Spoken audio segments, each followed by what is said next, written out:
everybody, welcome back to Sarah's Table. Pew, pew, pew. Okay. All right. So this time I did the finger gun noises and did not do the finger guns. Or are all of these finger guns? I think all of them could be finger guns. Yeah, they're all finger guns. Like a finger Gatling gun, kind of. Oh. Well, except for the thumb, because the thumb has to be the... That's how you shoot? Oh, you're right. Yeah, like that. I was like shooting it up in the air like Yosemite Sam, though. Like it wasn't pointed at it. It was like... You reckon frickin' vermin rabbit. Yeah. Oh, man.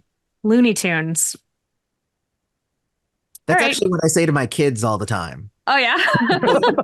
Frackin'. They're like, what are you even saying? I'm like, it's Yosemite Sam. They're like, who's that? Oh. Yeah, if I had kids, I'd call them varmints a lot. I think I would. I know I would. I think we're all really old suddenly. I'm having a moment of like, oh no, like we're super dating ourselves right now. Maybe just me. Whee! Anyway, hi. Hi, everyone. My name is Sarah Moore. My pronouns are she, her. I'm going to be your cozy master today. I'm going to be your host. I'm going to be probably your favorite person. I'm going to remind you to please have some water or some other liquid. You're probably dehydrated. Markus, that's very queer of you to have multiples. Mm-hmm. Mm-hmm. Do you have a third? I actually do. It's right over here off screen. That's so perfect. Mm-hmm. That's what I like to hear. See, hear. Can you hear liquid? You can if it's sloshing around. Perfect. Like, did you hear what I just spilled down there when I picked up my third glass? Did you spill your third drink? Just a little bit, not all of it. Just about like 50%. Very queer of me. I love it. I feel good. I feel good and coordinated. Today we are going to be playing a game called Cottages and Cerberus. It's very cozy and it's pretty sweet. Probably could get into some other stuff that is not so cozy or sweet, but today here on Sarah's Table, we're going to go back to my roots, which is like adorableness. But even with that being said, we're going to do a quick safety discussion. I think that's really important as a responsible game master and player at the table and human being. You will never find here on Sarah's Table, there is no sexual violence, violence against children, or withholding food as punishment or starvation. I have checked in with my players and everybody else is good with no other lines. But as always, if we happen to wander into territory that makes someone uncomfortable, they can show me a big X, which is very easy to see here on the Zoom, or they can send me a message. Thank you for demonstrating. Also from a typewriter, apparently. Great. They can send me a message here in the Zoom chat or privately message me, and we'll just go another direction. I would love to go around the table and have everyone introduce themselves and their pronouns and tell me how they ended up here. And also tell me well, let's see, we're in February. So like, tell me how you feel about Valentine's Day. Let's do that. I'm gonna start with Eloy. It's been 1,000 years since I have seen you. Been 1,000 years since we've what did you say earlier? The meat space? In meat space. Yeah. New terms every day. No, hey everybody, I'm Eloy LaSanta. I am a game designer and GM. I even teach game design nowadays, which is lots of fun. I'll talk more about that later. My pronouns are he, him, and I've known Sarah for 15 years. Oh my God, what? For real? Yeah. Has it been I would that say long? over 15 years, yeah. And we bonded over a shared strange business meeting. Oh my God.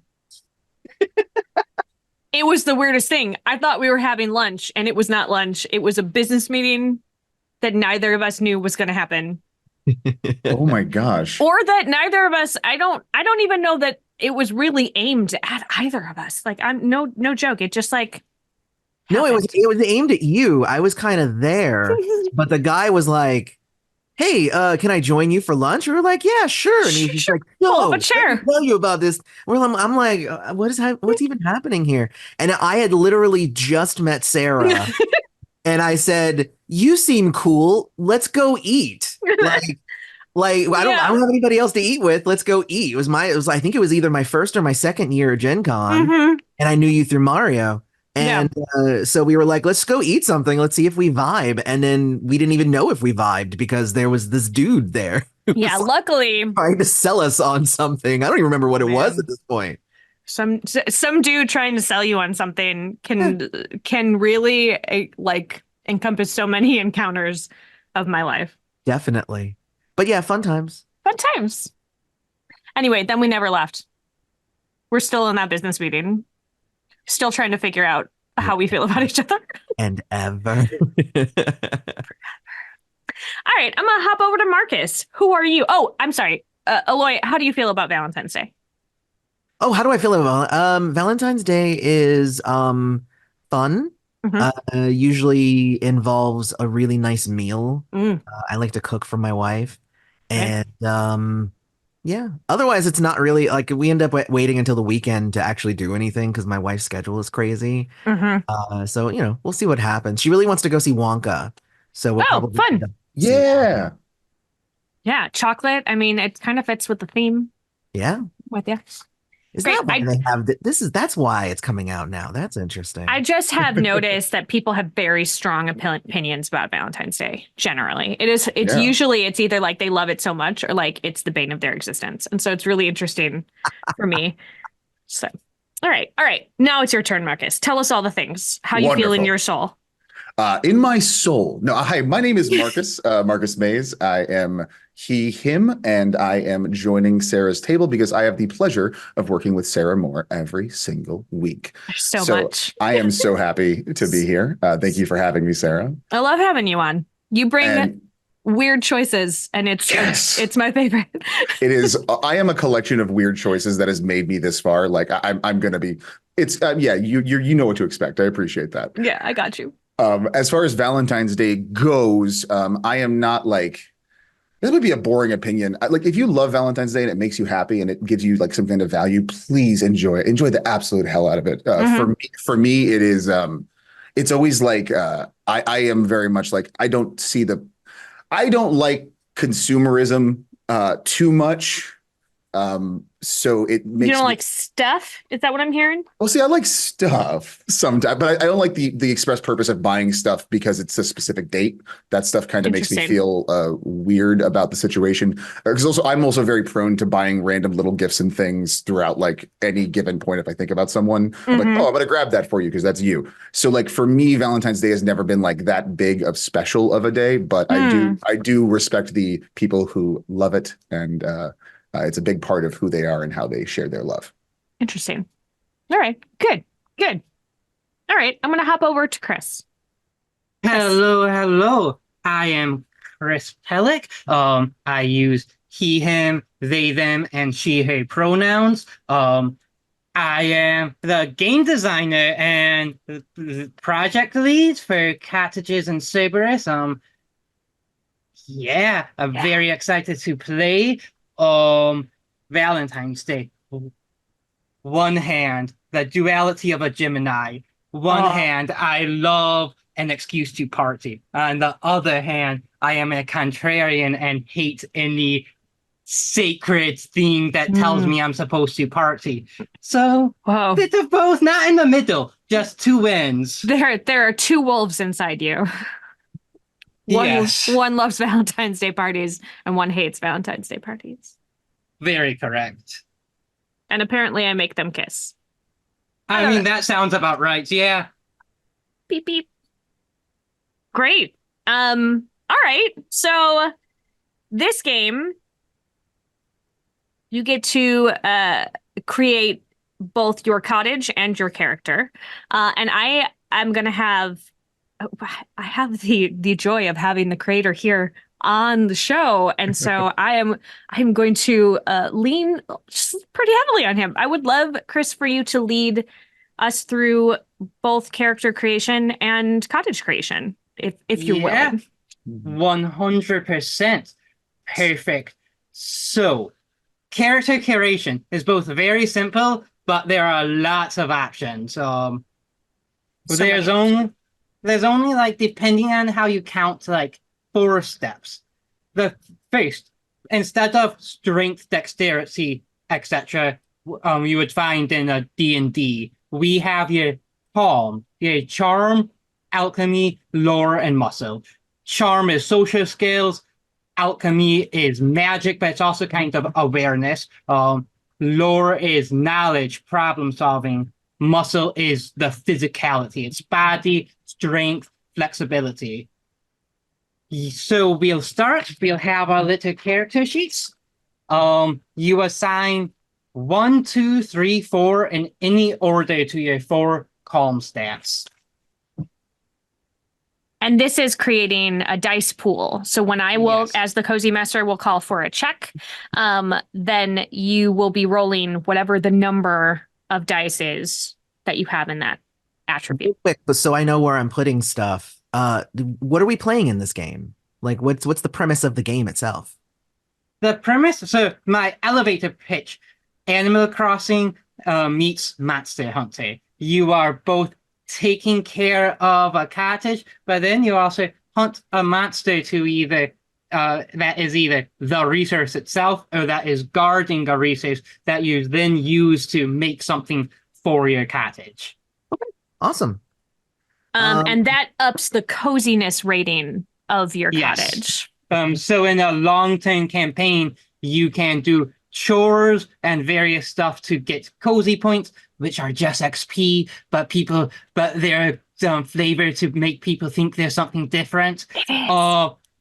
Spelled completely differently. It's totally different. Exactly. But the most amount of cozy points come from items you curated after master hunts. So That makes sense. yeah. Awesome. So that was step 1. Step 2 is we pick 3 abilities, which are starting on that PDF that you guys have availability from. You'll pick 3 out of the 300. I can help you narrow it down. There's so many. That's so many. That's an amazing selection. Yeah. This is very much it's a game where I'm trying to make it really easy, but if you like optimizing and character like builds, this is the game. Mm-hmm. Very cool. Well, I decided I was gonna go muscle heavy. Yeah. Okay. So I went charm 3, alchemy 1, lore 2, muscle 4. Okay. So Low magic, high low punching. magic. I'm gonna be the brute because Love it. It seemed easy to do. Also, seemed easy. Anytime I approach a brand new system, I'm like, all right, I'm just gonna be. If it's D&D, I'm the fighter. I'm gonna punch some folk. The easiest thing. And I already picked my 3 abilities because I looked ahead a little bit. Uh-oh. Such a good student. Try.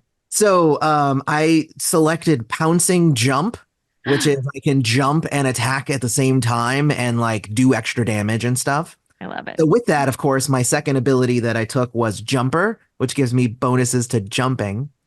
And then I took spiky form, which means I have spikes all over my body, so I deal extra damage if people try to hurt me or whatever. I love that. So I'm gonna be the brute Animal Crossing monster hunter. Amazing. And then I took for my I'm not gonna skip ahead. We're not to that step. Yeah, But I mean we can't go over. Too. Marcus we can panically go over looking through attributes right now.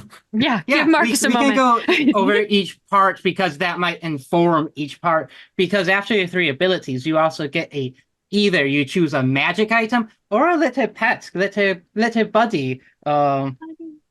There's a list about 20 pets, which people usually choose over magic items because who doesn't want the pets? Yeah. And then the final thing is a vibe. So we call our health spoons. It is both physical health, but it's also mental health. It's your capacity. When you make the dice roll, you can sometimes not succeed, but you can spin the spoon to succeed as long as one or more dice meets or beats the target number. Vibes are just your general energy, but they are also what re-energizes you. So an extrovert might be re-energized by having other people in the scene with them. And yeah, So what else did you pick, Eloy? You said you picked one more thing. Well, I picked my vibe. Let's hear it. I picked since I was gonna go muscle heavy, I picked gym rat, Mm-hmm. which is like, I'm always working out and exercising. And the cool thing is that I can regain spoons if I've done a lot of physical stuff. Like I feel better after Gonna working do a out. couple push-ups and feel pumped up. Yeah.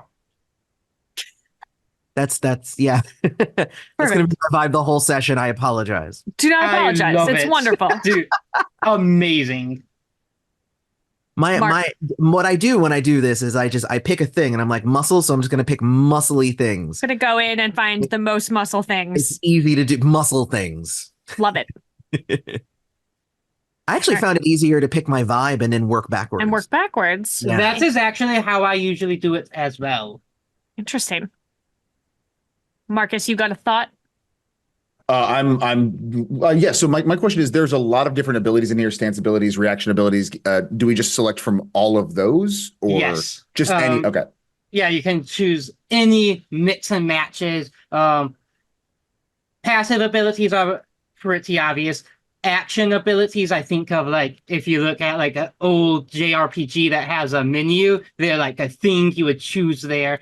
Power abilities are more about free-form problem solving. There's a few that do specific things, but they're like, you can control fire. Who knows what you're going to do with that? Spells are spells. Reactions are interruptions. You get one per turn. And then stances have their own rules. Wonderful. I'm going to take a quick look through here. I think Yeah. I do want the vibe, though. I'm looking through the vibes right now. I think I want the vibe to be fearless. Ooh, Okay. Nice. I'm definitely going to go alchemy heavy. perfect. All right. Well, then, so last night I made about 15 characters. Yes. I am going to go charm and support. Ooh. Okay. Right.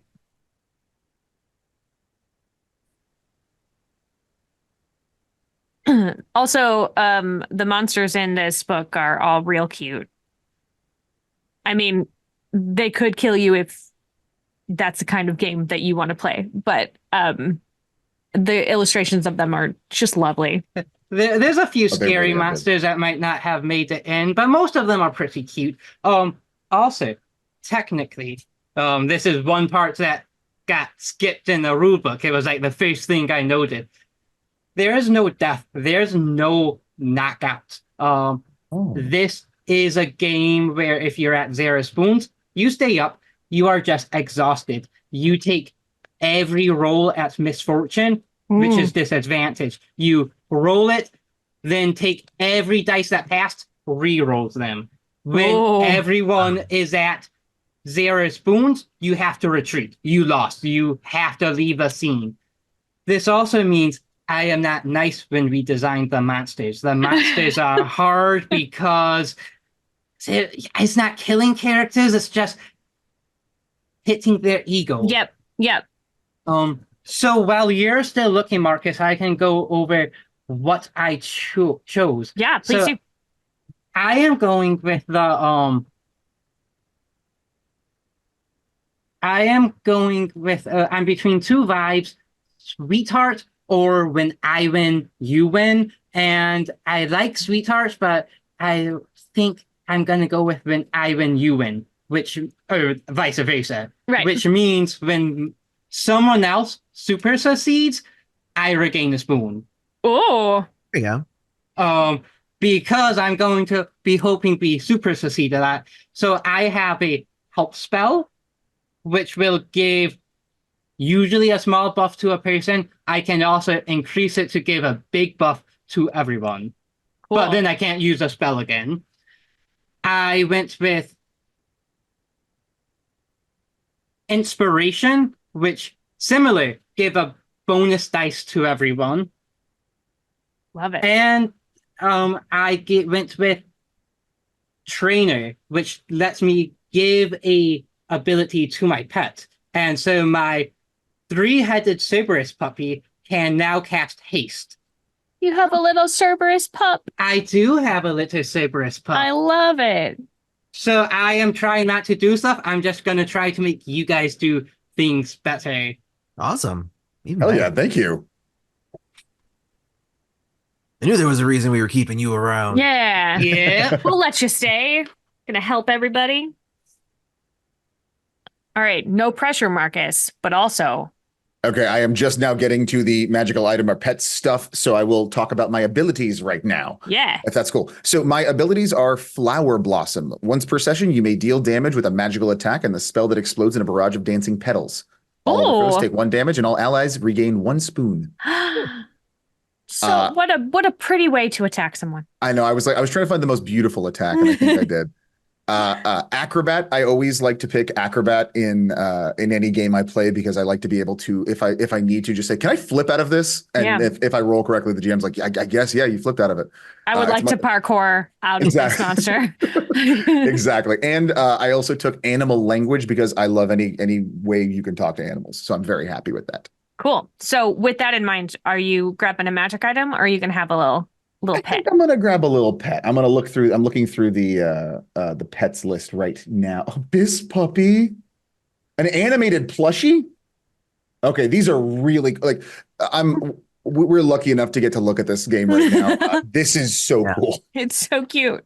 Eloy, did you pick a magic item or? I'm between two. I was thinking I might just take a rabbit's foot, which is just, kind of straightforward. Like you get to gain fortune on a roll per scene, 1 roll per scene. Cool. But obviously then there's also the Titan Slayer weapon, which would just allow me to do more and more damage. I think I'm going to go with the rabbit's foot just so that everything isn't 100% min-maxed. That's fair. Okay, that's fair. I have strategically chosen something that's not as big muscly for this one. And I think that's okay. I think it's okay. I mean, normally when I play games, I normally do not play the muscle, but today I'm feeling it for some reason. I don't know why. Feeling so strong. I feel tough. I don't know what it is about this particular day in February, but it is strong day. I think I'm going to have to go with the rock climber goat. Nice. As my magical friend. Did you say what your vibe was, Marcus? Yes, fearless. That's okay. Yeah, that's right. You did say that. Excellent.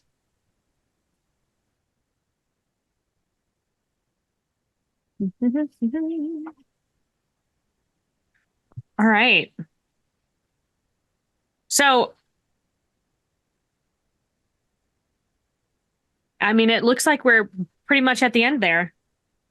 Everybody, yes, I think so. Everybody starts with 10 spoons. Whoa. It sounds like a lot. Oh. I'm not going to complain because I feel like I'm going to lose them all really quickly. Yes, you will. Yeah. Yeah. And I was reading through the book. You also start with 2 cozy coins. Yes. So a cozy coin can be spent when after you roll, you can spend the cozy coin to get what we call fortune. Reroll any and all dice that did not meet or beat the target number. Okay. Start with 2. Use them wisely, but also know that this show is only 2 hours long. So you do not need to hoard them because... Is there a spot on the sheet for cozy coin? There is not. I usually, when I play physically, I usually hand out coins, so that's why there's not. Smart. Gotcha. I would also often just use a dice or something to track them. Just track it with something. This is a D6 dice pool game. I know that we have sort of been circling around that, but for those watching at home, it is suggested that you need 6 D6. But if I know all of the folks watching who are little dice goblins, you might want more in case some of them are behaving badly and you have to put them off to the side. Just have like a hoard of D6, if you will. I know you've got a bunch of them. I know you do. All right. So Chris, are we now moving on to, oh, well, what's everybody's character's name? Ooh. I can go. So her name is Melody, and she's the half strawberry folk cheerleader. Oh my God, so cute. And Melody, is she her? Yes. Great. My name is Perry the porcupine. Yes. Mm-hmm. Great. Is Perry he, him? Yeah. Yeah. Listen, anytime I hear Perry I automatically fill in platypus. Platypus. Same. I'm gonna do my best to not refer to you as Perry the platypus unless you're wearing a hat. Are you wearing a hat? He does not wear a hat. Okay, then we're fine. Okay. Then he's just Fits a normal platypus. Then we're good. Because there's too many spikes. He can't. No clothes. No tailor has made him a suit that fits right. Well, we're gonna find one. That would be, I think, a long-term campaign goal is to find you one that fits really well. Also, for those watching at home who don't know what we're talking about, Perry the Platypus is from Phineas and Ferb, which I heard is getting a bunch of new episodes, which I'm excited about. Also, if you don't follow Dan Povenmire on Instagram, you are really missing out on just the most ridiculous shenanigans. So please go do that. He doesn't need my help, but do it anyway. All right, Marcus, we got Melody, we got Perry. I think we're gonna go with that's I don't know how to spell that. it goes let me spell it for you real quick out loud. No, I think I'm gonna go with Hart. Hart. Hart. All right. He, him. Great. All right. This is our group of cozy folk who live in the same cottage, and I believe it is now time to build said cottage. Ooh, exciting. This is always my favorite part. This is my favorite part of Animal Crossing. It's where you get to decorate all your stuff. Oh, man. Oh, nice. All right. I am also a fan of all of this. So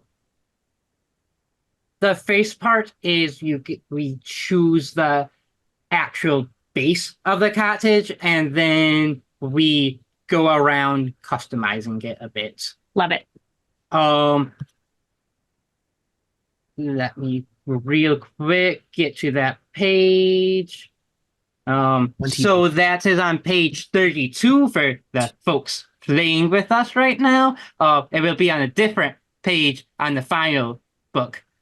But there is probably the one that we'll go with is the classic cottage, which is just 2-story. It's a fairy book cottage. It's like what's Sleeping Beauty was raised in by the fairies. Yeah. But other options includes the mushroom cottage. So it's where it has a big mushroom roof that is maybe actually a mushroom that was like hollowed out. We could go with a bungalow. It is tree house. It could be kind of like the Shire of having the cottage goes down underground. I'm in the Midwest. I do not want the icy igloo. Too much icy here right now. Yeah, too real. We are escaping. Yeah, that's right. I also really love the idea of the cliffside chalet. Yeah. That's fun too. Dwelling, a 2-story structure built directly into a rocky cliffside. Very fun. There's a lot of really fun options cool here. Things. Yeah. My vote would be for Cliffside Chalet. I was actually just looking at that one as well. All right. I would be good with that if that sounds good with you, Marcus. That sounds great because I love the naturally formed cave at the back that serves as a storage room or a secret meeting spot.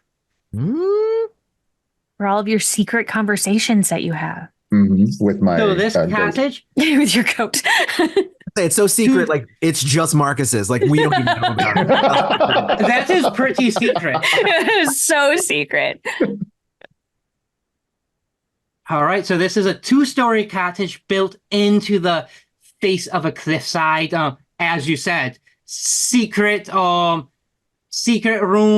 for storage, secret meetings. The bedrooms are on the second floor, and then there is a communal living area, kitchen, bathrooms, and windows on the first floor, and there is a really good view. Yeah. So next we will go around. I think for a small game we will go around once. For bigger games I go around twice, where we each of the players say something they want to add to the cottage, and then you popcorn to the next player. Cool. And it can be anything you want, right? Yeah, You can add anything you want. Okay, that's great.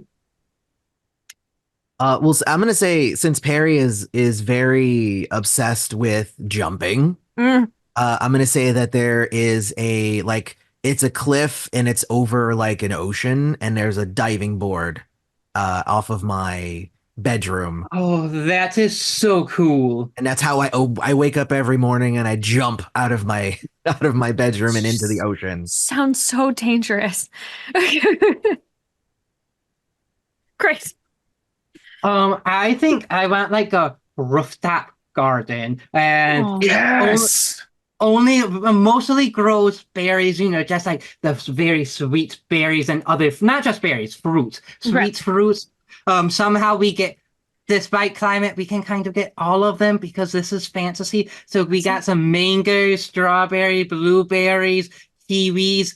We can make some great smoothies. Which would be great for Perry, getting those chickens prior to working out. All right. And then I'll pop it over to Marcus. Yeah. What does Heart add? I think Heart adds an actual secret door on that secret room. Oh. That is accessible to everyone, but Sure. if we have guests over, they have to know the secret code of the stones to press to open the door. Oh, so it's like a stone situation. It's not like a book. It's like a. Yeah, it's gonna be like you got to press the right stones. The stones that say end and tur. So it's just end and tur. You just got to press it at the right time. Very clever system. No one will crack that code. Well, we don't have any guests that we need to really worry about. It's just more of like an emotional safety kind of room. I understand. It is your version of a panic room, just in case you need to go back in with your goat. What's your goat's name? Magnet. He's a mountain climbing goat named Magnet. Magnet with a T at the end? Yes. I love that. All right.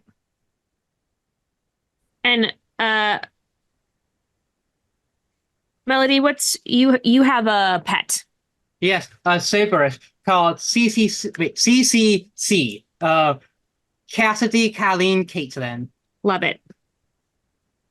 And of course, I don't have a pet because I am an animal, and it actually seems unethical for me to own another animal. It feels weird for you? Yeah, I understand. Weird for me, and I just don't like it. I actually don't like it that they do it either, but I just don't say it. Yeah. I mean, they're respectful about it, And do you have a name for your rabbit's foot? Plucky. Mm-hmm. Is it only because they have names for their animals and you feel like you should? Our entire animals. I'm supposed to. I don't know. Well, no, actually, it's the foot of our fourth companion who died in the last battle we were in. That doesn't die. There is no death, but this one. Oh well, he didn't. Well, there's no death. Who left this plane peacefully? Yeah. And I just kept a part of them. Kept a part. Yeah, that'll stick. And his name was Plucky. Plucky, yeah, And he was not going to cause any problems, probably moving forward. No, he was fine. He was great. He was totally chill. Cool. Okay, so we've made our characters and we have made our cottage. Prior to getting into shenanigans, Chris, is there anything else that we need to create? There is not. Okay, we have done it. I feel good. I think prior to us diving in and right before we take our bio break, I would love to just have a scene where the three of you interact. I would like a typical morning between the three of you. Okay. So the sun is just starting to come up. It's a really lovely day.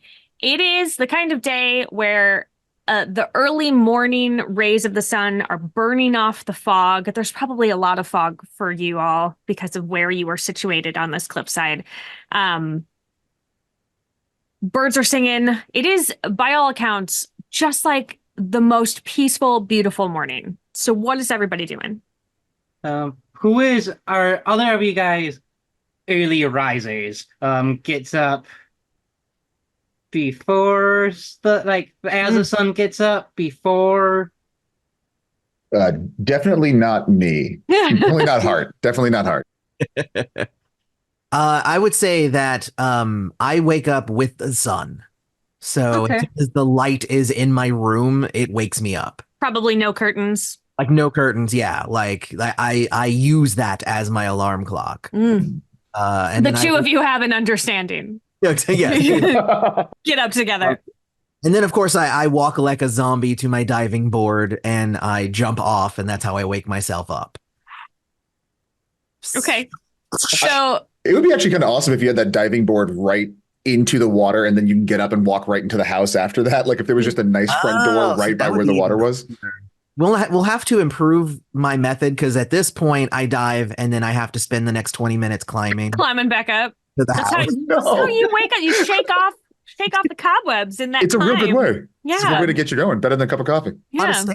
stairs and brisk jump off of a cliffside. Good morning, everyone. So Perry goes diving past. Big splash. Usually, actually, I would say the big splash is usually what wakes Hart up. Ah, Or at least the goat Magnet. So Hart's the kind of guy who will, not wake up with the sun, but wake up when he hears some rustling and some life outside. So excited to see what everyone's up to. He is a little sleepy this morning. So you can kind of hear goat hooves clacking kind of on the ceiling. It's just kind of walking upside down and just kind of dragging me by like a sleeping bag almost. I'm not quite ready to get up yet, but I do want to be a part of the action. So the goat's just dragging me on the ground while it's up on the roof. how grumpy is Hart about being woken up in the mornings? Not too grumpy. I think honestly, it's more being dragged by my sleeping bag by my goat friend who knows that this is best for me. Sure. Yeah, that's really Is Magnet the brains of the operation between yes, the two of you? Got it. 100%. To give you some context, I have a 1 in lore. Perfect. So Magnet's just going to do all my thinking for me. I can't wait. I'm sure that will not backfire. Oh, absolutely not. It's a beautiful goat. Beautiful goat. Harry, what was your lore again? Just curious. Is my lore everybody is, short is on lore? The 2. Okay, because my lore is also 1. Okay. Well, Oh, So let's try to avoid having to think. So Like, what I'm hearing was Plucky was the brains of everyone here, and then he left. yeah. Great. Yeah. Cool. Love it. This was a 4. Like we all looked up to him. He told you all what to do. What is Melody doing? Melody wakes up exactly 1 hour and 20 minutes after the sun rises every day, like clockwork, and just pops out of bed. She has like strawberry red hair with like, you know how the little dots on strawberry. She has similar like white freckles on her cheeks, and the first thing she got to go check on the garden. Great. Magnet has dragged Hart up to the garden by the time you wake up. Probably still in your sleeping bag, Hart. And Perry, you have made it back up the cliffside. And the three of you are in the garden. It's looking great as always. It is a magical garden. Really lovely. The fruit is just beautifully ripe. Smells really nice.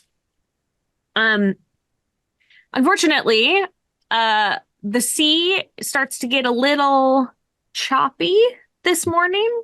Things start making a lot of movement, and you hear the sound of breaking glass. Uh-oh. Like coming from the cottage, or Yeah. So I take a moment and I go, okay, I'm here. Melody, Two. Art, Magnet. Oh, somebody's here. Yep.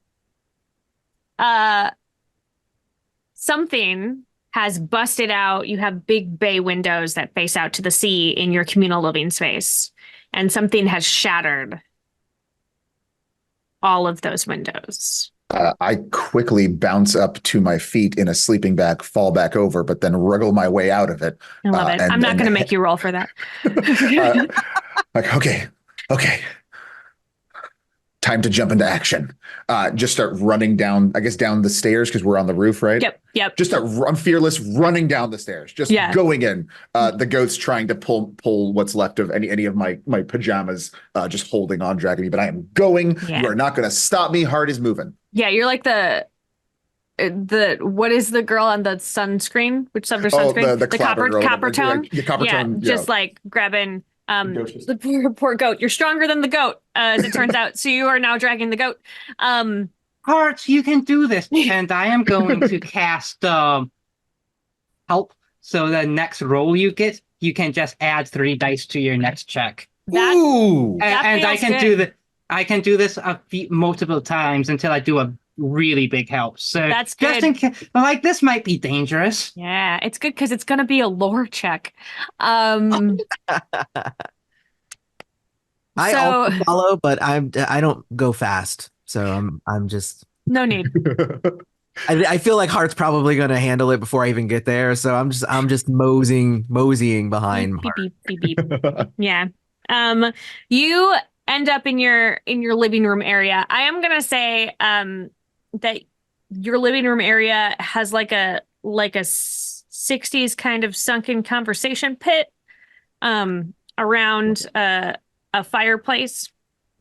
And so in the center of the fireplace, or in the center of that area, is what broke your windows, and it looks like an egg, maybe? An egg? Looks like a pretty big egg. Everybody, breakfast is here. Big.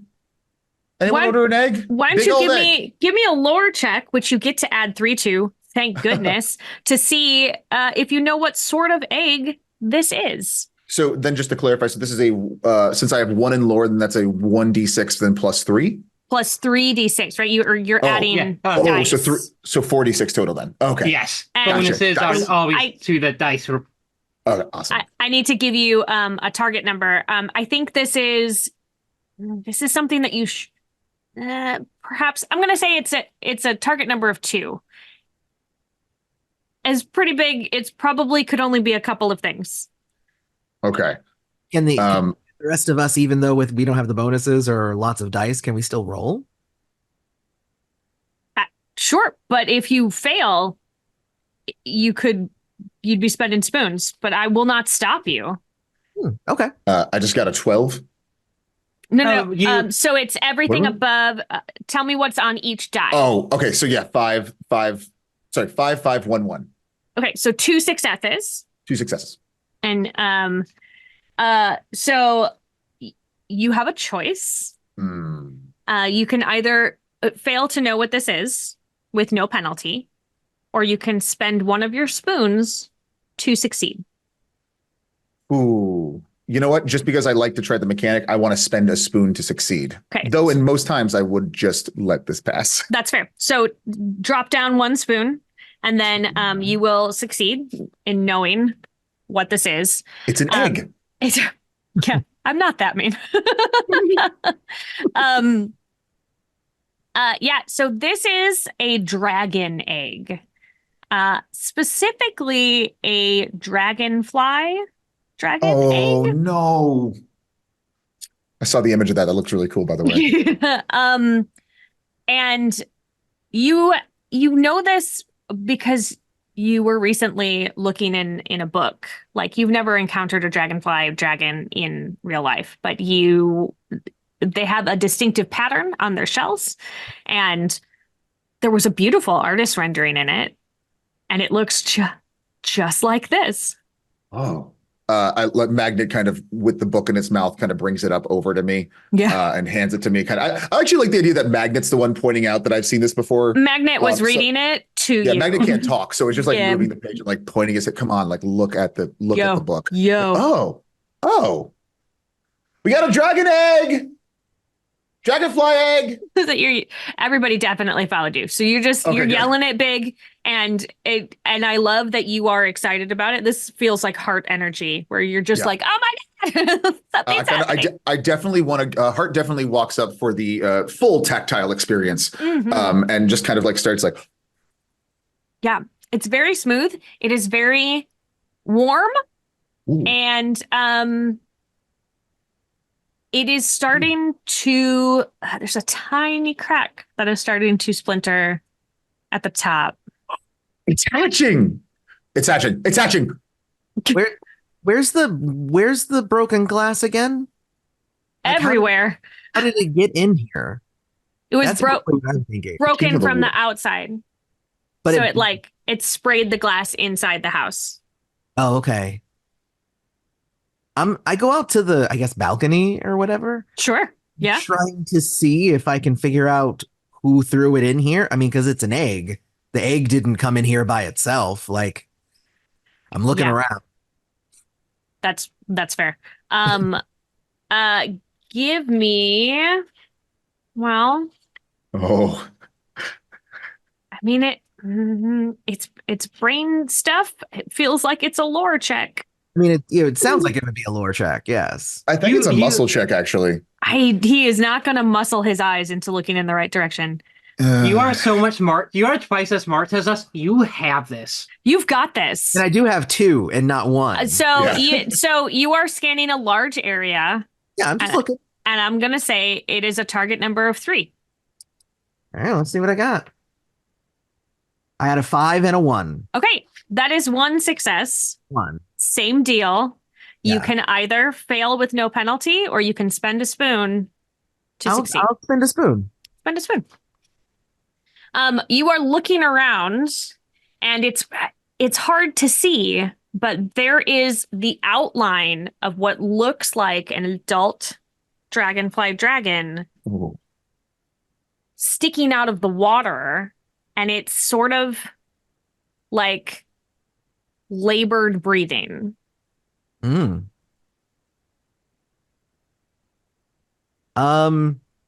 think the mom's outside, guys. Maybe we should just give the egg back?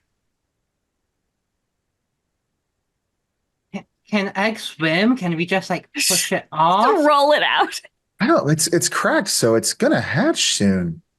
I don't think we can put it in the water. Heart has bonded with this egg. It is Heart's fully enwrapped around the egg as it's cracking around him. The goat's still trying to pull me away. My baby. Does talking to animals apply to dragons? I don't see why not.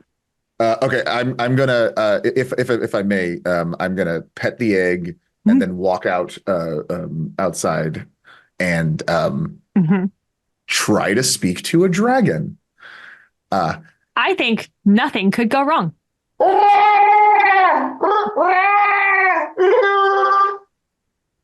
I think that's dragonfly. That was amazing tonight. All right. So is this a spell? Yeah, it is an ability, actually. It's an ability. So it's not is it considered, I'm gonna have Chris weigh in. Is this considered an alchemy or a charm? This would be a charm because it just lets you talk. There's no magic compulsion or anything. Cool, because it is an ability as opposed to a spell. Understand? Yes. Okay. I feel like it's probably Mm, mm, mm. She is distressed. I think two. She's maybe motivated to understand what's going on. So you need you two. Your target number is two. Okay, I have two D6s, so this is going to be fun. I believe in you. Oh, 3 and 3. Two threes. You did. Okay, so that is two successes. Um, you can fail it or succeed with a spoon.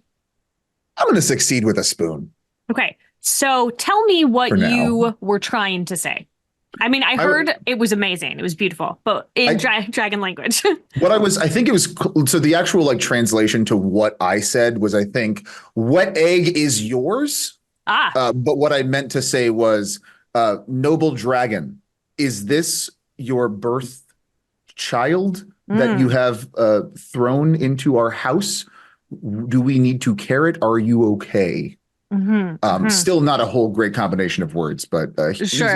he's learning dragon. He's learning all languages right now. Yeah, and you're doing great, but I think the issue becomes that it was closer to that first one, and so it definitely you had this like it definitely was all this like noble syntax and structure and beautiful imagery, and like what the dragon heard was like, is egg your? And she raises her head, and she's bleeding from a couple of places. And she says, don't let him get her. And then she dies. Oh no. And the camera sees her expire, and then over her shoulder as she drops out of frame, like a really beautiful but very scary looking creature rises up and screeches. I'm gonna have everybody, because you all will be able to see this. Everybody, roll me a lore, and it's a target 2. Oh, I mean, I got 2, but I only have 2, so Yeah, I only have 2 as well. I'm gonna fail it. You're gonna fail it. I will spin the spoon. You will spin the spoon. And I am going to fail it as well because it was too scary and loud. Yeah, it was very scary. Couldn't understand it. Melody, this is a very angry looking flower dragon. And at this moment in the house, the egg cracks open, and Heart, because you were talking with animals already, you hear a tiny little dragon voice go, "Mama?" And that is where we're going to take our video break. Yes. Amazing. I love this. So everybody go grab yourself, sounds like some delicious fruit or maybe a protein shake. And then come back here in a few minutes and we'll see you all. Sounds good. See you soon. You.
Welcome back from the break. Beep, beep, beep, beep, beep, beep.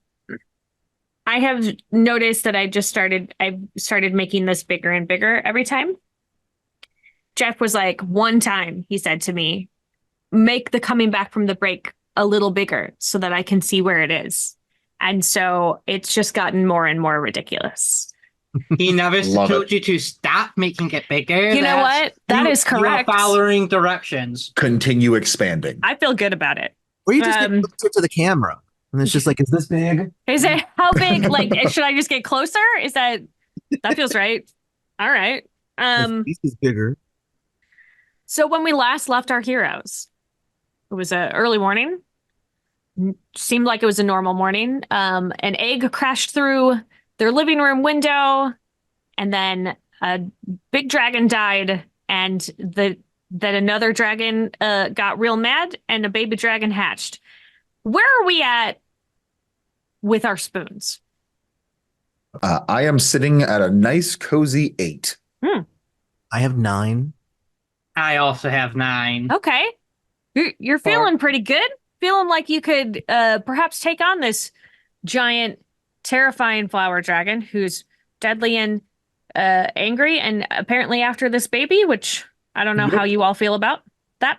I could fight a flower, but it's that second word that scares me. Yeah, feeling a little weird about the second part. Like, I'll punch a pedal, like a pedaling. I'll do it. I'll do it. Don't make me. I'll do Kick it. him in the stem. Right in, right in the stem. That feels like that would hurt. Yeah, but dragons. I mean, we'll try though. So, from what I understand, phases of combat. Combat always starts with a monster using its opener ability, and I don't think any of you are gonna like this one. No. So, the floral dragon's opener ability is called Decay Breath. Oh. So, so each character must make a body check, which I believe muscle. is muscle. Yeah. Everybody make a muscle check with a target number of 4, or you're going to lose 1 spoon. We need 4 successes or we lose 1 spoon. No, you need to hit a 4 on 1. That is your 6. Your target number is a 4. So you are rolling to reach that 4. We need at least 1, or we need to get 3 for a full success. Well, Chris, can you clarify? Yeah. So it would be technically you would lose. You could succeed with only 1, but you would still lose the spoon. You would still lose 1 spoon, but it would mean that you would succeed and not get the other bad stuff that happens. Yeah. Okay. Well, speaking of, I did get 1 success. 1 success. Yes. I'm going to assume that you are going to choose to spend 1 spoon to succeed. I am, because I love spending spoons in this game so Let's far. do it. Let's There's spend no them repercussions, spoons. I'm sure, but I'm going to You try. only got 1, so I'm spending my 1 spoon. Okay. I got 2, so I am also spending 1 spoon. Okay. That's good, because if you had failed, you would become poisoned, which means you lose 1 spoon at the end of each turn. But that is not what happens. Oh, thank you. That is a hell of a Alright. repercussion. I love that. Yeah. Yikes. Okay, so then the next thing that's going to happen is that it is the start of a round, and the monster is going to use one of its action abilities. Wow,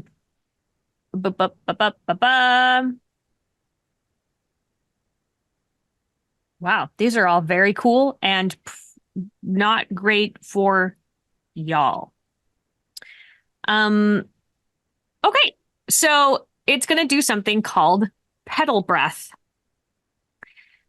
The dragon inhales and exhales a large burst of bladed flowers. So it opened its mouth, and just like a bunch of really beautiful flowers come out, but they're like ninja stars, and they just come to shoot you and cut you to ribbons. It doesn't look like you can defend against this. Everybody All right. loses 3 spoons. Oofa doofa. Oofa doofa indeed. Oh, Yeah. But now each of you get to take a turn, and the three of you can decide amongst yourselves who will be going first. Okay. And also remember, your pet also gets a turn in addition. So we got 2 pets in here. So there will be five actions, 5 turns that y'all get to do against this. so if I may ask real quick, what aside from what is listed on there, do they just act like a normal ability? The pets, do they just act like do you use one of the special abilities, or do you just use it to attack? Either you can use their special abilities, or you can have them use any action that a character can do. Oh, that's awesome. Okay, Which means they can help with buffing and all of that stuff. I would like my pets to go first because it is going to be pretty good. First off, just a notes for you, Sarah. I'm not sure if you saw it. Combat is based off 4 characters. If you have less than that, for each character less than that, you minus 1 spoon, 1 health, 2's health from their total. So we have 3. Yeah. All right. So instead of it having 8, it has 16. Yeah, he's starting at 16 health instead of 18 health. That's cool. That's a great rule. I like that. It tends to, there's some scaling, but it tends to work. But so my 3-headed little Cerberus puppy is going to, I think, probably is still a bit napping. Aww. Like all 3 kind of do like little, I don't want to get up, but kind of pitter-patters up. Achoo! And release this blue flame against it. Couple things are gonna happen. Whoa. First, it takes 1 damage. Okay. Secondly, it gains hexed 1 and cracked 1. This means -1 to its resist, which is its magic defense, and -1 to its hide. These recover at the rate of 1 a round. Okay. But so this round we'll have a bit easier. Yeah, now it's at 3 for both of those instead of 4. Thanks, CCC. And then if people are still deciding, Melody can go, "Oh, fluffernuts, we can do this, guys." And I am going to use the amplified version of my help spell. I can't use the spell for the rest of the session, but everyone gets +4 to their next roll. Oh, Wow. How many more? 4 Wow. more die. That's Grab more big. dice. I love that. Okay, so Heart. Oh, sorry. Was that the end of your turn?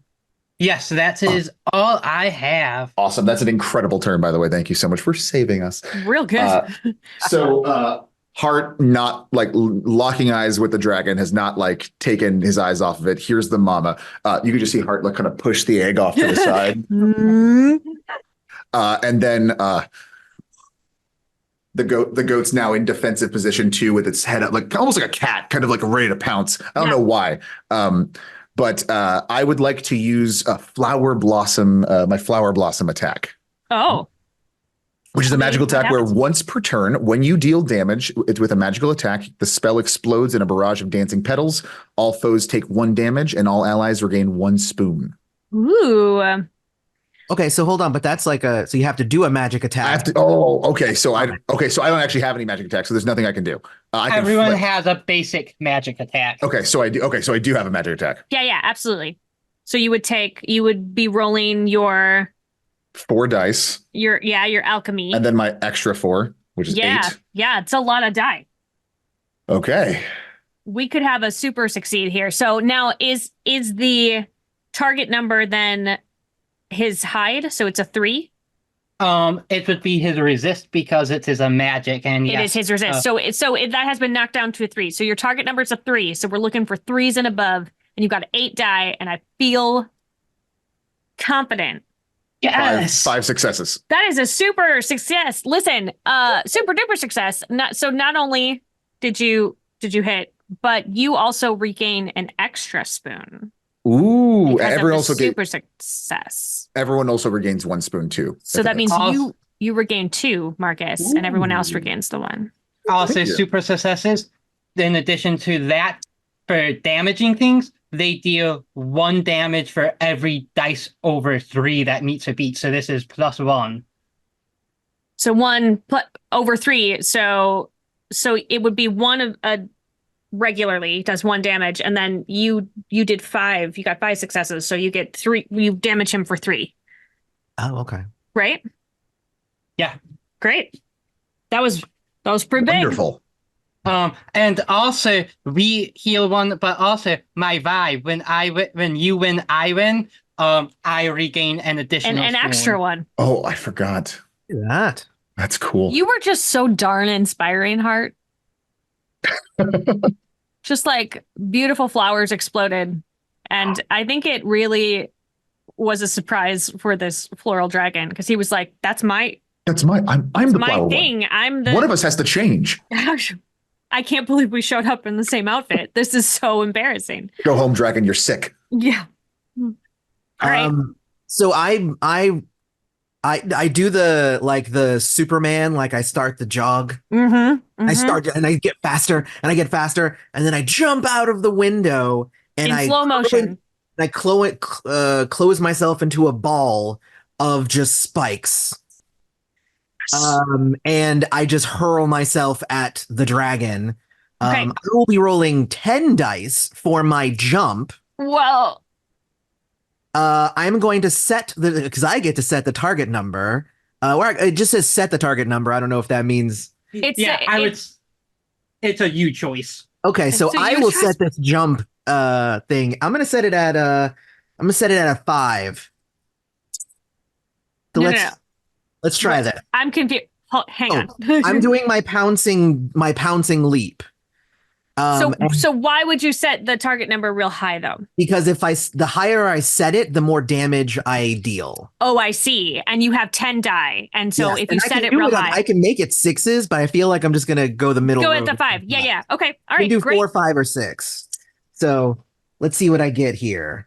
I should have done 6s. Damn it. Oh, what'd you get? 5 successes out of the 10 dice. Wow, super success. And 4 of them were 6s. I should have just done 6s. Wow. It's crazy. So what that does is that's going to add 2 dice to my actual attack, and will add 4 damage that I will be doing if I am successful with that attack. Okay, and the target, because it is against his hide, is a 3. Okay, so then I am rolling 6 dice now for the attack. Also, you regained a spoon for that super success. Oh, sweet. Even better. same. Yeah. Not you, Hart. Everyone else, though. So, I'm sorry, the hide was 3 or 4? Hide was 3. Because it's been reduced because of CCC. So I got 4. I got 2 6s, a 5, and a 4. And a 1 and a 2, but those don't count. My goodness. So yes, I dealt that, whatever that does. I got 4. Does that mean I deal 4, or what does that mean? So, well, it's 1 that comes through, 1 for above, so that's 2. But then you deal extra because of that pouncing. Well, I'm sorry. So explain it to me. It's 1 for just the attack, just 1 for the attack. 1 that has gone through, and then an extra success counts as a second because of it's everything above the 3, and you had 4 successes. So that's 2. And 4 more because of the pouncing jump. 4 more, so that's 6. And then I think my spikes only hurt them when they try to attack me, and not necessarily while I'm attacking. So I don't get the additional for that. I'll double check it real quick. Double check it because that was wild. Yeah. I also, not to help the cottage master, but remember, monsters usually get at least 1 reaction around. Oh, yeah, no, I got it. I got you. All right, yeah. But I looked at it as well. I know it's coming. Okay. I'm looking at the spiky form is when I would take damage from somebody, then I deal damage back to them. But it's not with my attack. Okay. So then I dealt, what was that? 6 then? 6. Yeah, that was a hoo boy. That was a lot. Did your goat go? I know he was ready, Hart. No, he actually He did didn't not go. So you still get to do something with him prior to me doing anything, like to closing out the round. Okay, I would like to do a goat attack. Mm-hmm. Because I'm still not 100% clear. So he's going to use his goat powers. Obviously. Which is the clear way to use goat powers, I think. So he's going to channel all of his magnetism into a goat blast of some kind. So this now is a perfect description. I like it.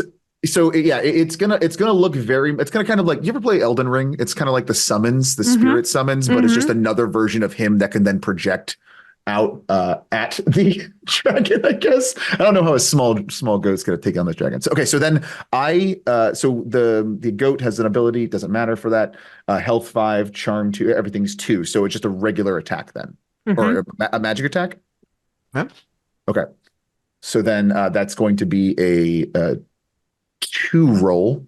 And we're looking target number of 3. Target number of 3.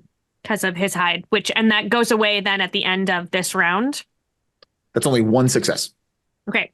So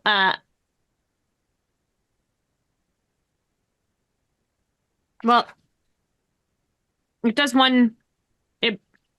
I think you can you spend a spoon then to succeed? I could spend a spoon to succeed. I do want to ask, does anything I've done in this round classify as fearless? Because that's how I get more spoons back. I forgot about that. I forgot to write that down. It's not important right now. I will spend that spoon. Okay. And so it's only going to do 1 damage to him. That's perfect. He's a little goat. Wouldn't expect much more. Good job, Magnet. I mean, hey, positive. I'm happy he did the 1. Also, the baby dragon has imprinted on Magnet because Magnet was the only one there when she hatched. Okay, so after the blast, then Magnet kind of goes back over to mind the dragonfly egg, who is wearing the top of the shell like a hat and is adorable, just sort of starting to bumble around. So now it is time for the end of the round, which the monster uses its closer ability, and I kept the reactions, which means that the dragon swings its tail and head, and all characters lose 2 spoons. It slaps you all with its pretty flowery tail. It takes 1 damage from my spikes. Yes. Ooh. This is what happens with blind rage, everyone. It's just so mad about stuff.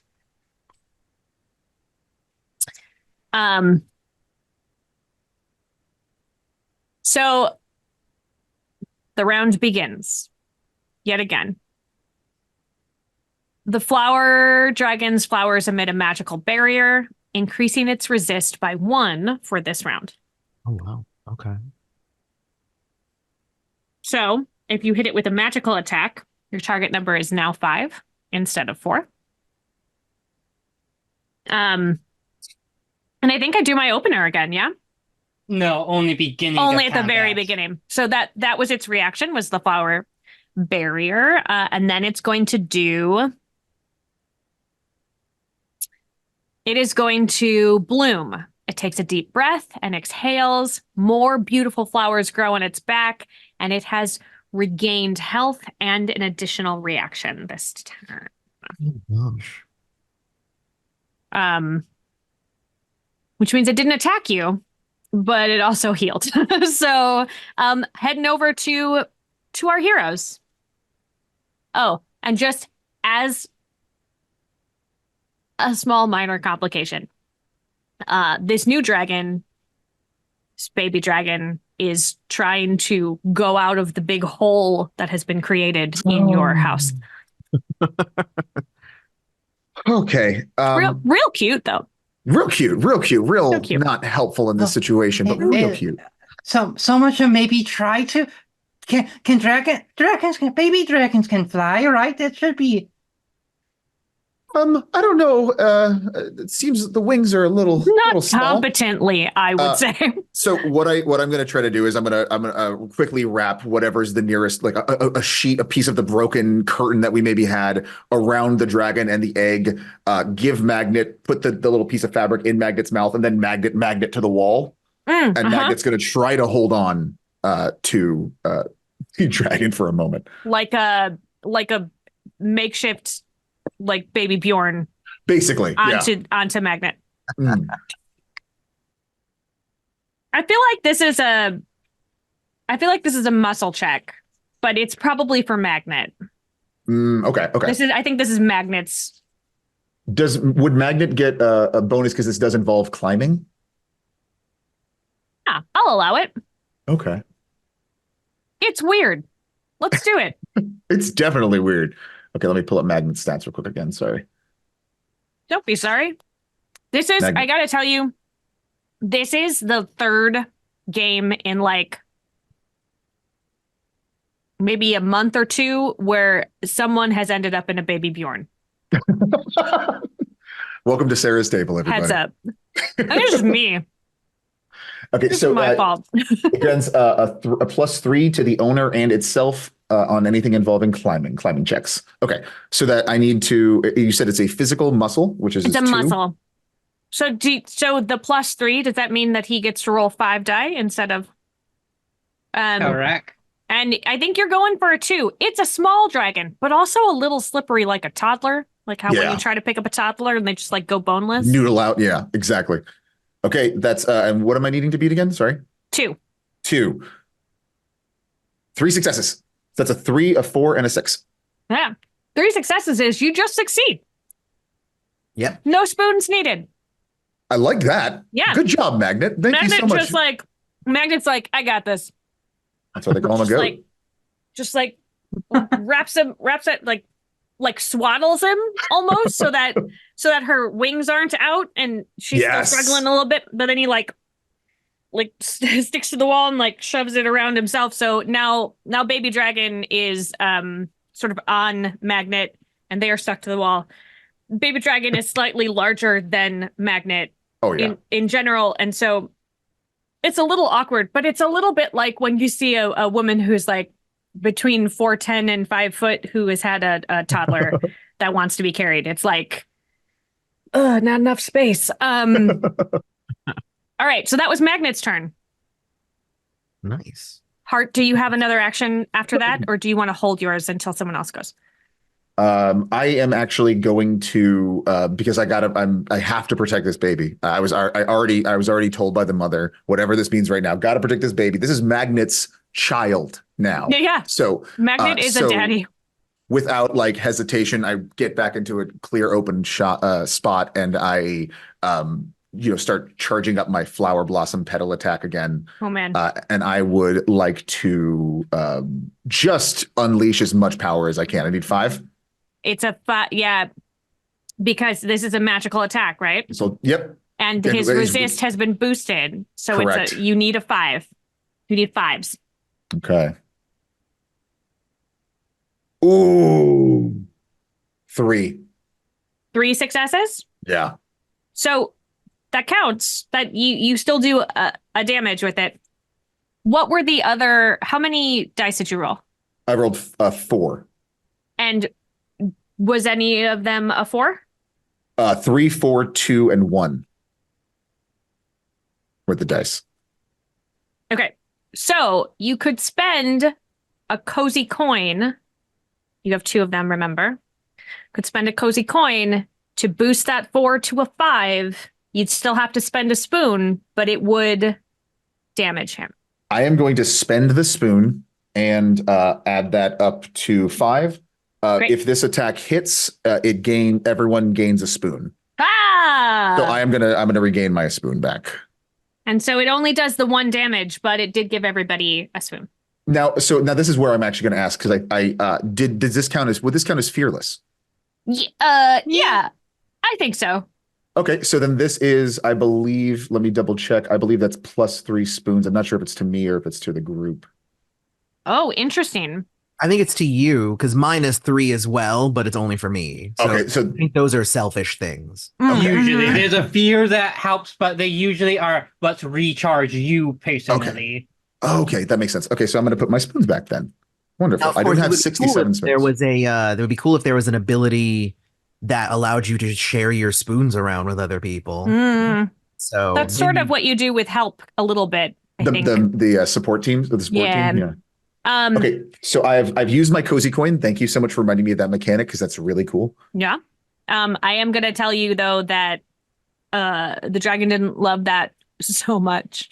And so he slaps you a little bit with his claw. Yeah. You get 1 damage. He did a That's fair. reaction, which was a counterattack, and he just like whap. Just like That's very fair. like when a cat pulls back and just like thwacks you. Yeah. He's like, ow, what the heck? Oh, just trying to eat the baby dragon. This isn't a big deal. That my mother is a lovely woman. How dare you? So then I am going to unstick myself from the dragon's forehead. Yeah, you were just there. He was like, what is Like happening? stuck into it with spine. And then instead I'm going to jump to the base of the dragon's neck. So I'm jumping again. I'm gonna pounce again. Another pounce. This is what I do. Like I just jump around and as a spike ball. We are parkouring here. So I'm rolling 6 dice for my jump. I'm gonna set the target at 5 again. Okay, set it at 5. Thought that was good. Yeah, it's good. So I got 1 success, of course. I got a bunch of 4s, but I only got 1 5. Okay. And I believe it says I do still attack, even as long as I got. As long as you got some As long success. as I got something. Let me see. If you succeed normally, make a weapon attack. If you succeed at a cost, you make a So either way, as long as I got 1, I make the So attack. it does cost you 1 spoon though, in order to do it. Um, Because you only got 1 success, so you Cool. succeeded at a cost. that works for me. So I'll take the 6, and that'll add 4 to my damage again, and 2 to my attack. So I'm rolling 6 dice again. Okay, and because you're attacking against his hide as opposed to his resist, your target number is a 4. It's a 4 now. Okay. Oh, because he only raised his resist. He didn't. raise Correct. his- All right.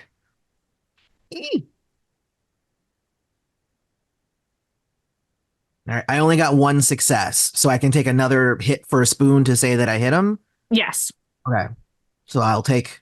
So now I'm down to 5 spoons, Woo. but that means I dealt another 6 damage to him, though. Okay, well, what an excellent number that you just chose. Well, actually, no, it would be 5. 'Cause Ooh. it wasn't Mhm. it wasn't a special or super success. It was just a regular one, so I don't get the bonus one there. So Listen. it's 5. He's looking rough. But There you he's still up. Oh, I'm sure he is. It's a dragon. It's a dragon. Melody. We got this, guys. I mean, everything is okay. And then kind of like magical little harp-shaped strawberries are gonna float around to anime style as I use my inspiration ability. So everyone gets +2 dice on their next check. Oh. And then my Cerberus is going to cast a little spell that I taught them via my trainer ability that lets me put an ability on the pet. So, and it's going to cast haste. So we're going to say, Harry, would you like an extra turn right now? Yes. Get him. Oh yeah, let's do it. And 2 bonus dice. Yep. Yeah. All right, what are you doing? I'm gonna. Are we let's tried jump and again. true? Well, I jumped at the neck. Now I'm gonna jump. I'm gonna stick him in the butt. That feels correct. Him jumping right to its hind, where the base of the tail meets his back. Ouch. I mean, All it's right, not so- so good. So I'm rolling 8 dice then. And what are you choosing? I'm gonna set it at 5. 5 Set it seems- at 5. It feels comfortable. Like if I go higher than that, it's crazy. I got 3. Hey, look at that. 3 successes Nice. is a success without penalty. Yep. So So- go ahead and roll your attack. So And now your I don't get those 2 bonus dice now. So I'm just rolling. target number is 4. All right, 4s again. And I got, I got 3. I got a 5 and 2 4s. Okay. You know what? I'm going to spend one of my cozy coins and I'm going to turn this 3 also into a 4. So I got that 4, is, so so it's you a got super. 4. So it's a super success, which means Yes. you Which get means one of that's your a 6 then. spoons back. And it does 2 damage as the base, 1 because it got through and succeeded, and then anything above 3, which is so 2. So you got 2 success, 2 from there, and then what is from your 4 extra from that. 4? So you did 6 more damage.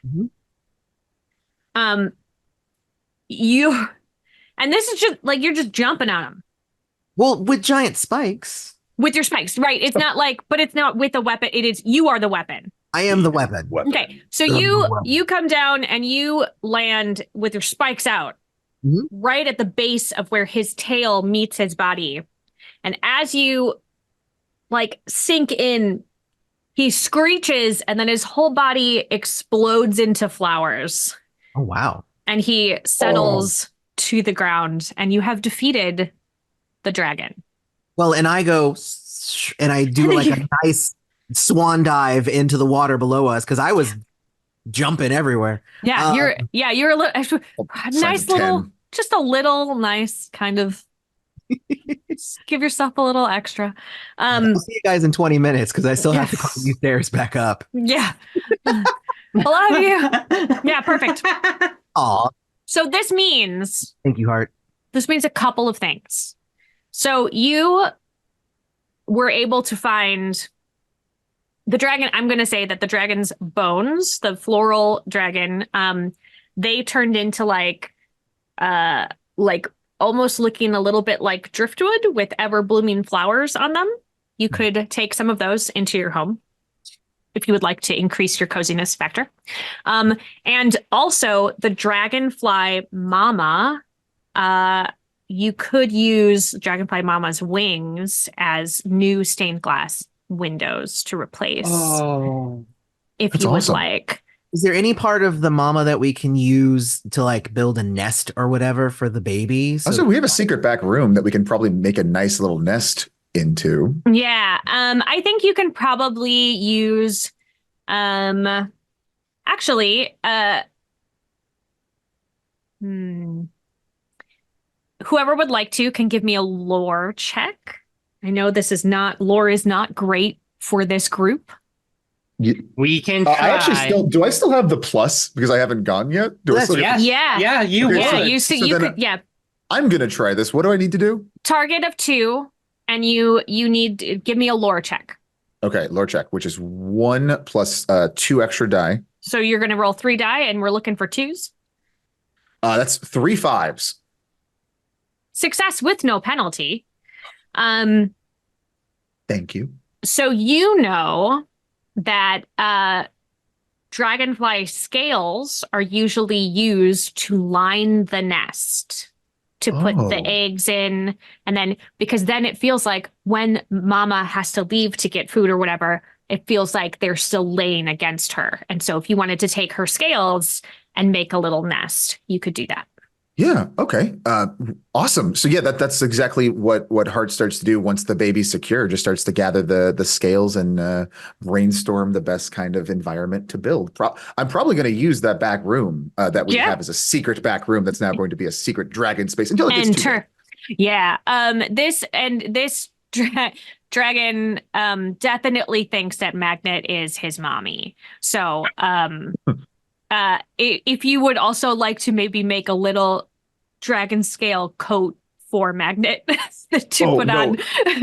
It's going to look just like when you get those little dogs in the sweaters. It's going to look very much like that. A little. I also like the idea of them both dragging me in my sleeping bag in the mornings. Yeah. And so because we have sort of reached the end of the adventure, I am going to say I like to give a little like postscript. This dragon grows very quickly and ends up hanging out mostly in your garden. She's very respectful of your garden and helps keep other predators away so that you don't have to worry about it. But she does think she's a goat. So that means that often magnet can climb up on whatever surface. And so in order for the dragon to be able to do that, she digs her claws in. So there's a lot of cottage repair that has to happen very frequently. What did we name our little new friend, our new baby dragon friend? Oh, I was actually I don't have a direct name for it. I was going to ask it its name once it was old enough. Okay. But that was just my idea.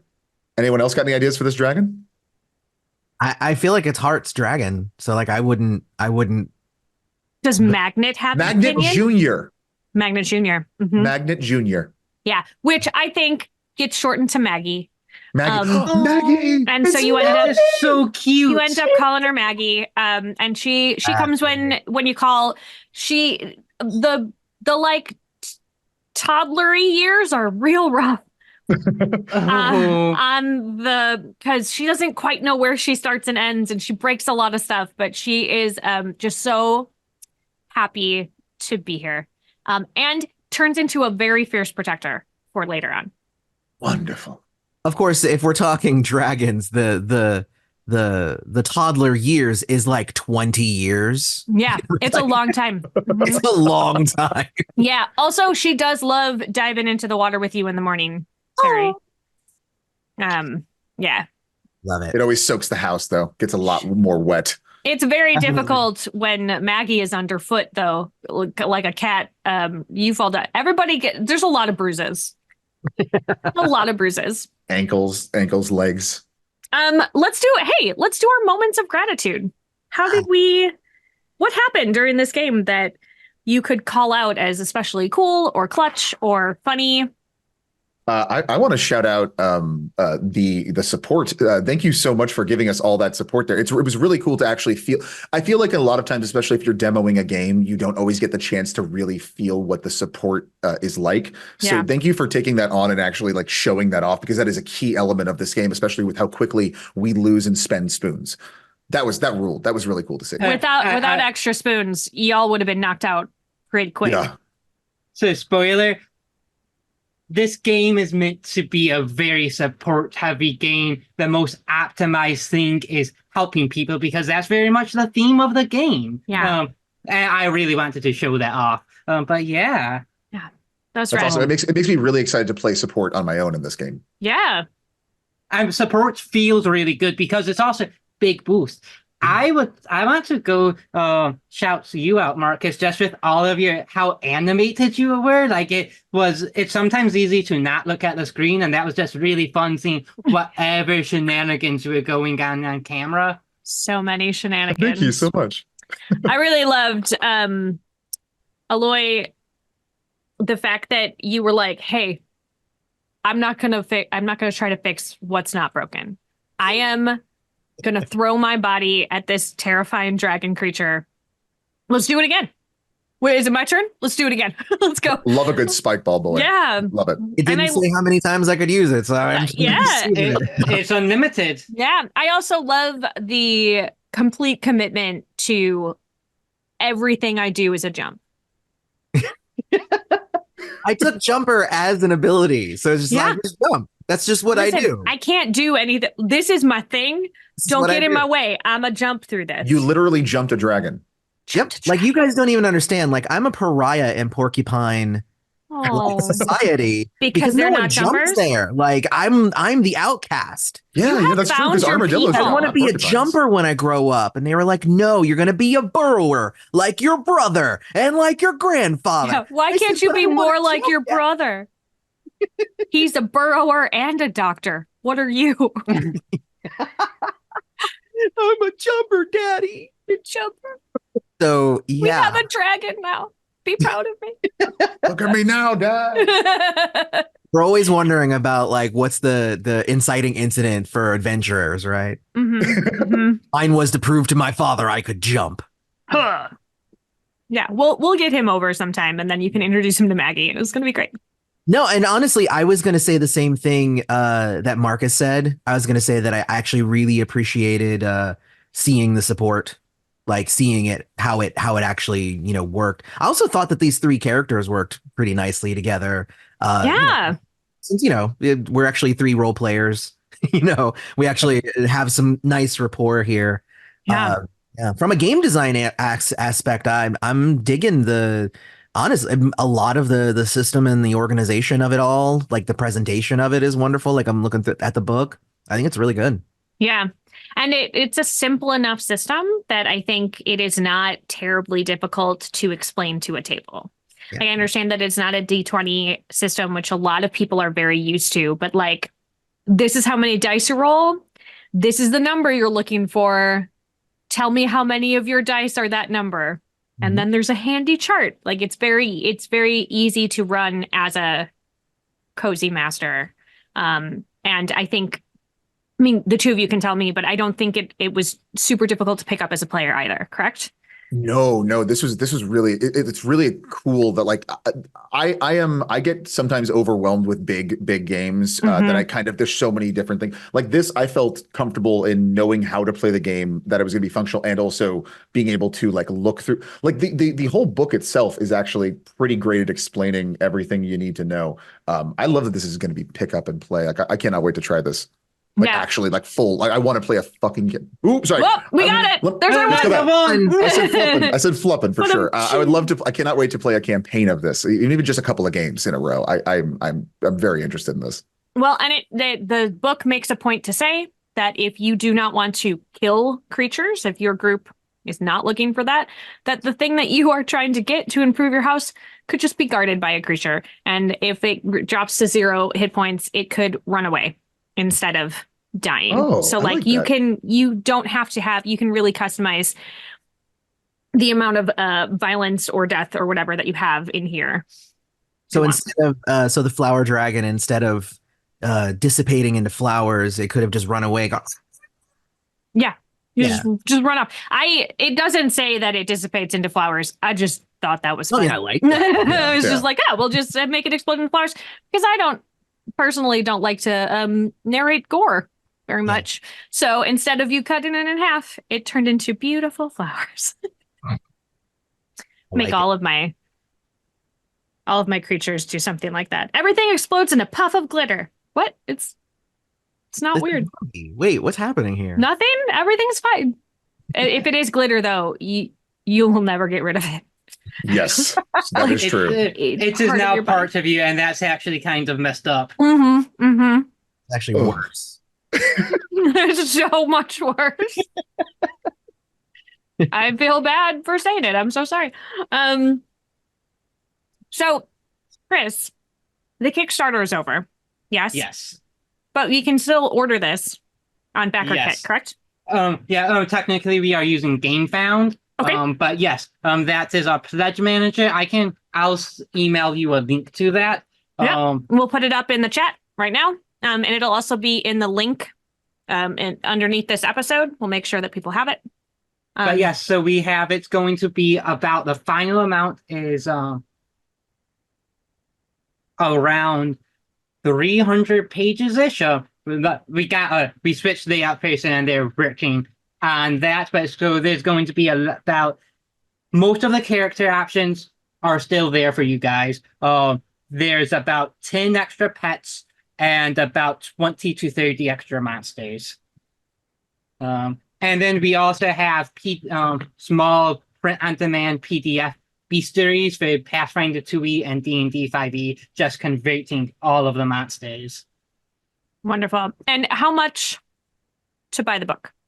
It is, I believe, 45 for the physical and then 20 for the PDF. That's like nothing. People go buy this. Go do it.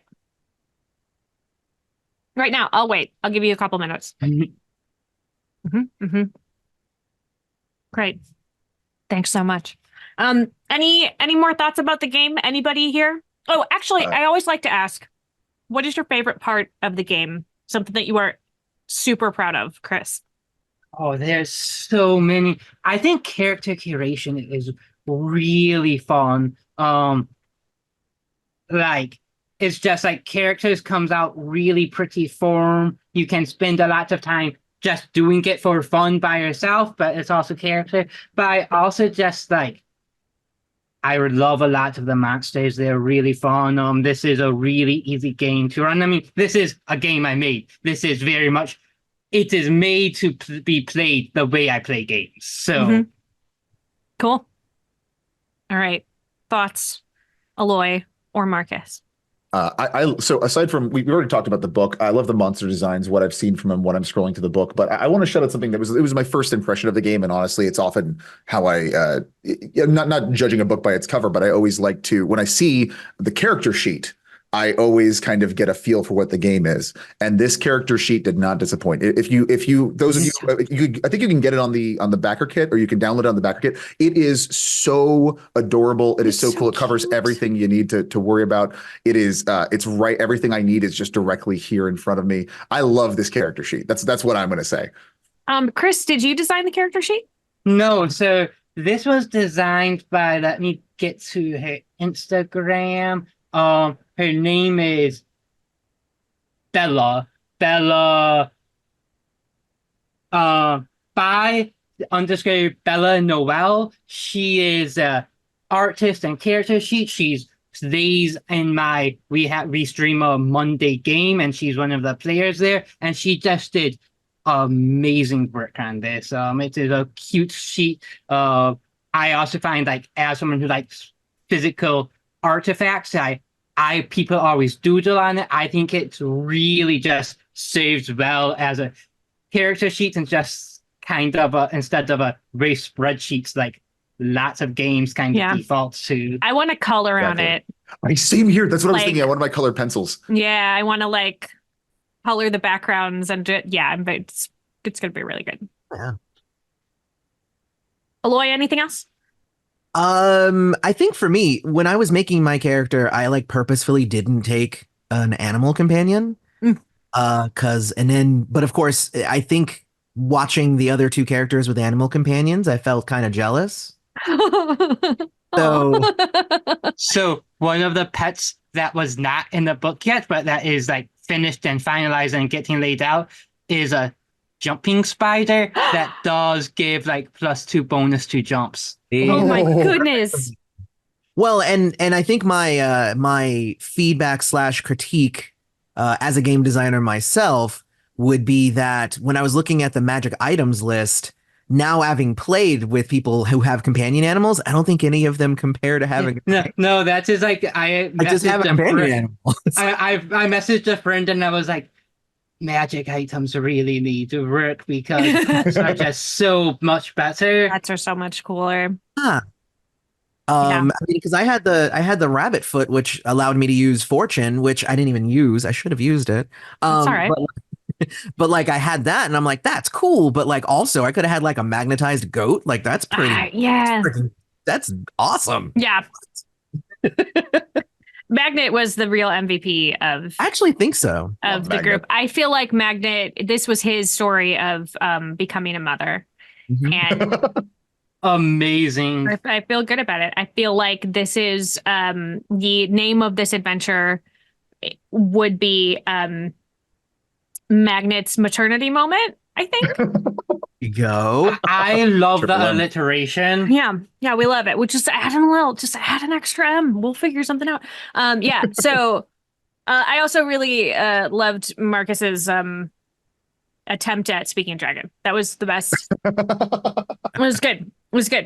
And thank you also, because I know that you are a bit of a tech person, for not doing it, for like backing up a little from the mic. Oh, yes. Absolutely.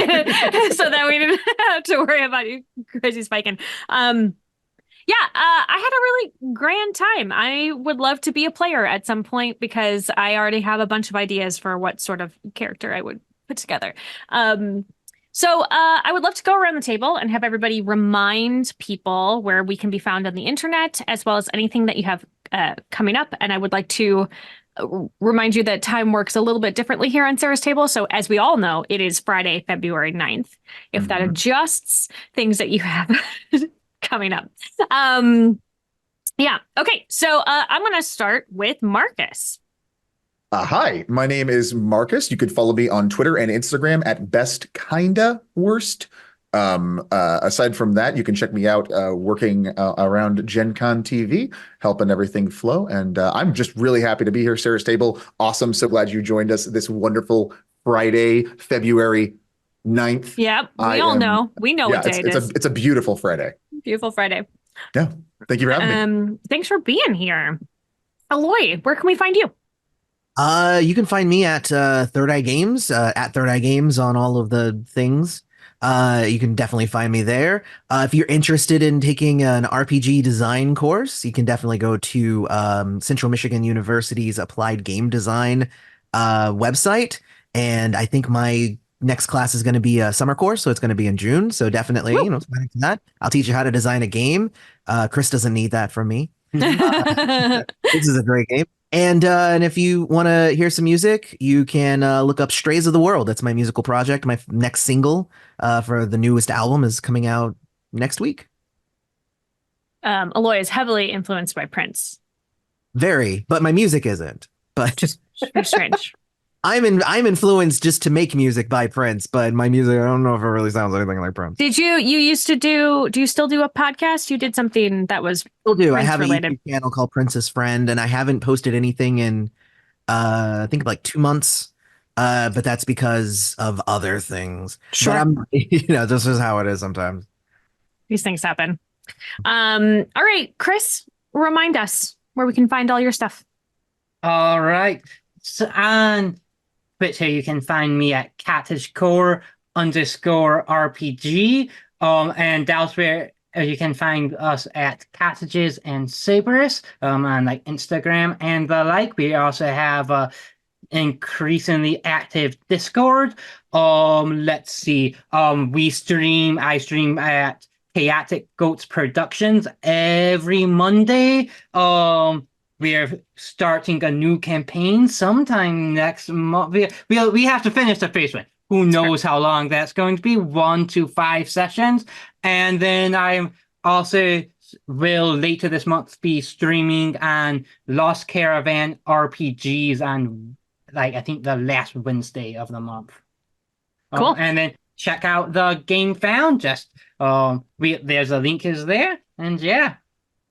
Yeah, go buy it. It's super fun. And honestly, a nice palate cleanser for your group if you have been doing something that is very, very rules heavy and crunchy. This is a very nice lift from doing that. So maybe just build a cottage with your friends and go gather things to make it look pretty. Hi, my name is Sarah Moore. You can find me all over the internet at Pixies and Pins. My website is pixiesandpins.com. And you can find me here every Friday night on twitch.tv/GenConTV for Sarah's Table at 5 p.m. Pacific. Next week, I believe, if things all work out the way it is supposed to, I shall be doing a solo run-through of the new game, The Covens of Midnight, that just finished kickstarting.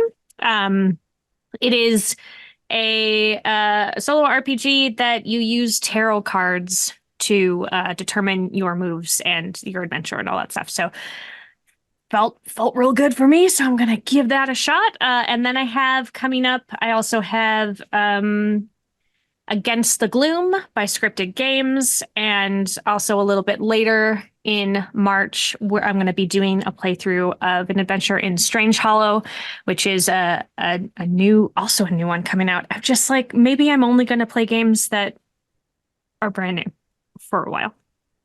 We'll see. Yeah. Oh yeah. I don't know. But at some point I am going to do a 3 or 4 episode arc of the game that I helped design, which is The Crowned, and we are so close. We're waiting for our proof back from the printer. We're so close. I just want to fulfill it. I just want everyone to have it and to have you all make weird little gods and do things. One day, so soon. But yeah, I would like to thank all of you for being here at this table with me. I appreciate you all so much for just clicking on the link and having no idea what you were playing. Thank you so much for just showing up. Chris, thank you for making this game. It is a delight, and I'm so excited that people are going to have it in their hands really soon. Same. Yeah, it's great. And also, thank you to my team at Gen Con TV. Thank you to Peter Atkinson for trusting me to program this wildness that I do here, and to Gen Con for the support. And I usually only get to thank Markus digitally, but he's here. Thank you for running the stream. I appreciate you. And thank you to my partner, Jeff, who is my personal IT. And he brought me McNuggets today during the stream, which is delightful. Legend. Thank you so much. Keeps me fed and happy. And thank you for all of you at home who hang out with me every week. It is because you are still here that I get to keep doing this. So you all are your magnet.